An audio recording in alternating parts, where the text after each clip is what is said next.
اشیاء ہی تکبر کا سبب بنتی ہیں۔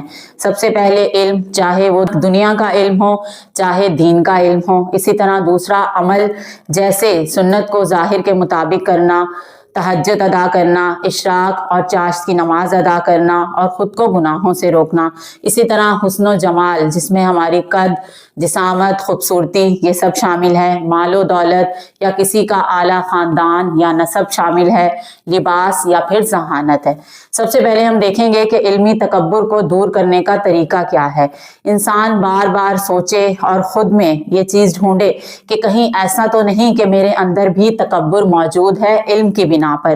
کیونکہ دیکھیں، جب اللہ تعالیٰ نے حضرت آدم علیہ السلام کو پیدا فرمایا تو تمام فرشتوں کو حکم دیا کہ وہ انہیں سجدہ کریں، تو شیطان نے تکبر میں کہا کہ میں کیوں حضرت آدم علیہ السلام کو سجدہ کروں، کیونکہ مجھے جو ہے وہ آگ سے پیدا کیا گیا ہے اور حضرت آدم علیہ السلام کو مٹی سے پیدا کیا گیا۔ اب یہاں ہم یہ بات دیکھیں تو یہ شیطان کا علمی تکبر ہی تھا جس کی بنا پر اس نے حماقت کی اور سجدے سے انکار کر دیا، تو پھر اللہ تعالیٰ نے اسے ہمیشہ کے لیے مردود قرار دے دیا۔ اب ہم یہاں غور کریں گے کہ اگر اس کے دل میں بھی علمی تکبر نہ ہوتا تو پھر وہ دلیل بھی پیش نہ کرتا، یہ اس کا علمی تکبر ہی تھا۔ اگر ہم صحابہ کرام رضی اللہ تعالیٰ عنہ کی مثالیں دیکھیں اور پیارے آقا حضرت محمد مصطفیٰ صلی اللہ علیہ وسلم کی سیرت طیبہ پر غور کریں تو ہمیں ان کی ذات میں کہیں بھی تکبر کا شائبہ تک نظر نہیں آتا، جبکہ وہ علم میں سب سے افضل ہیں۔